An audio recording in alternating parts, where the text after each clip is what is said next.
Crosses over Brooklyn. I tell you, if there's one thing that you can watch too, when you watch a player's shoulders in relation to whether they open or close at the line, hers open a little bit en route, and they also basically go past being square at the line, which is why she pulls the ball. Yes. She is so strong, and she gets through the ball so hard, and her leverage points are going forward, and I think that's part of it for her. It's almost like opening a door and then closing it back to square, which would be closed. And if you swung it back a little bit the other way, it would be too far. Well, that's what Rene Fleming gets into once in a while, and that creates some problems. I'll guarantee you, if those shoulders are past square at the line, that ball's going left. If the shoulders are facing left, the ball's going to go left. If the shoulders are facing right, that's the way the ball's going to go. And if they're square, it should go straight. Hopefully. At the target. Really, most players that are hooking the ball are going to be a little open with their shoulders. Now watch Nikki G when she gets to the line this time. Her shoulders will stay a little bit open. Well, she has to stay open. There's no way she can keep that ball going right. Although we were talking about her straightening it up a little bit.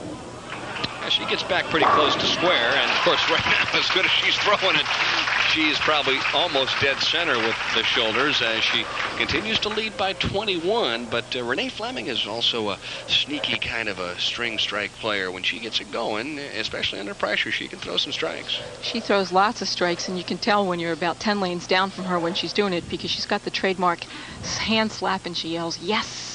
just like that. Almost like Amleto Monticelli on the men's tour, only he says, "Yes!"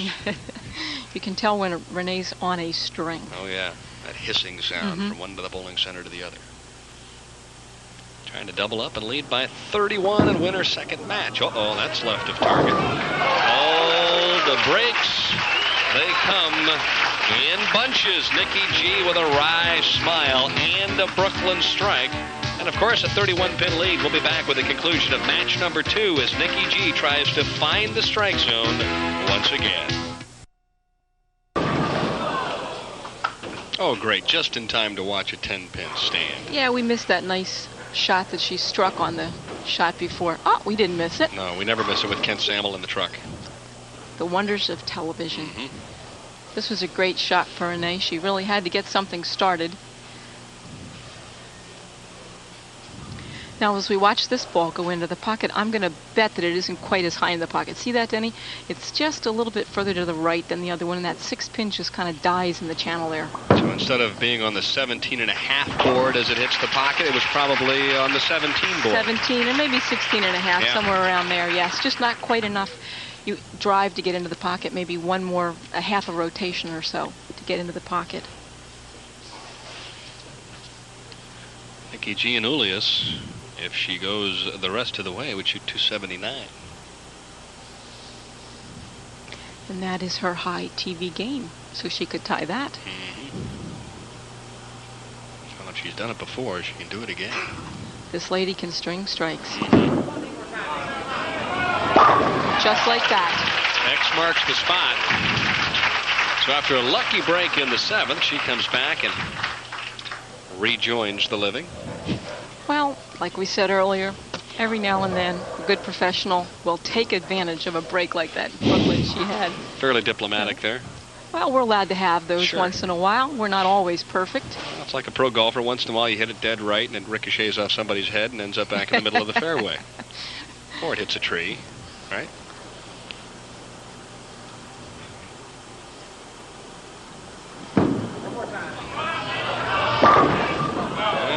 This time the half-10 slows up Nikki Gianulias in the 9th and gives Rene Fleming that ball, a sliver of hope. She looked like she impacted just a little bit harder on that ball, which slid the ball just a little bit longer. And I think that's why we have that half-10. Right here is an impact, maybe just a little harder. She's probably got some adrenaline pumping, and it just slides the ball down a little bit longer, so you don't get that extra half rotation into the pocket. Oh dear, this is just what she did not want to do. She talked about making her spares and how important they were to her, and she felt like she'd been doing much better on her spare shooting, so doesn't look like she did what she wanted to do right there. Still in control of the match, however, even after the open in the 9th, Nikki G could still shoot 246, which is enough to win. Rene Fleming still has a possible 228 available. She could make Nikki show up in the 10th if she can throw a couple of strikes, and she doesn't. Leaves the 2-8. Not that shot, Denny. I think she went around the ball too much on that. She was probably trying to give it just a little bit extra, held on to it a little too long, circled the ball, didn't get a good projection through the heads. We're just about all over here. Well, if she spares and strikes out, she shoots 216, which is what Nikki Gianulias has right now. So Nikki has 3 shots to get, or at least 2 shots to get 1 pin. She's fortunate that she was far enough ahead before she missed the 10 pin. Nice conversion of the 2-8 for Rene Fleming, who appears to be moments away from finishing 4th this week at Fairlane Southway. Well, she was hoping to win this week because it was her children's birthdays last week. Sabrina and James. Sabrina is 13 and James is 11, and she was hoping to give him a belated birthday party and a belated birthday present. But I think her making the TV show is enough of a prize for her kids. They'll be happy. For her, that soft 10 in the 8th. If she carries that strike, she still has a shot at applying some pressure. However, she didn't. And we'll finish on a high note here in Houston, Texas, and pack the bags, start heading west for Albuquerque, New Mexico. Next week's tournament up in Albuquerque. We're always treated very, very well there. Leisure Lanes, and then the week after that, it's out to the West Coast and Los Angeles, California, and then the big wrap-up at Sam's Town in Las Vegas. Our big end-of-the-year tournament. Great tournament in Las Vegas.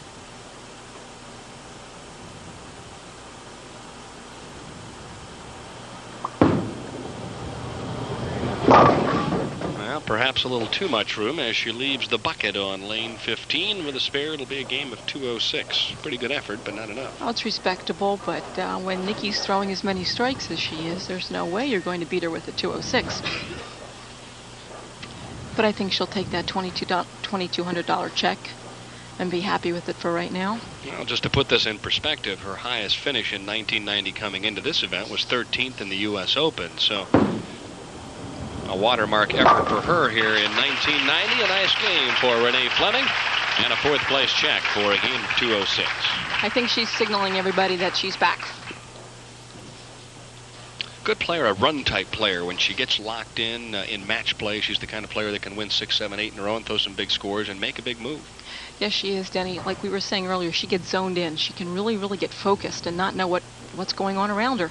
And that really, really makes for a great player to get tunnel vision like that.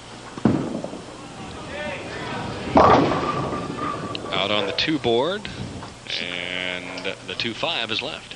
She kind of slipped out of that one, I think, Denny. I don't think she's trying to swing the ball that far anymore. She's had too much success going a little bit straighter with the shot. Well, let me ask you this. She's already won the match. Was she testing the waters or no?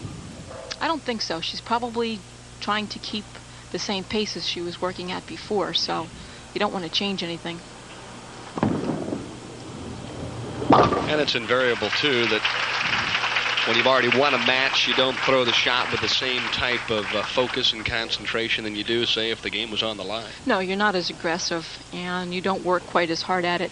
Your mind might be wandering off to the next game, planning your strategy. Thoughts of Robin Romeo. It doesn't get any easier. Leanne Barrett after that. If you win this one from the number 5 position, you've earned the $8,000.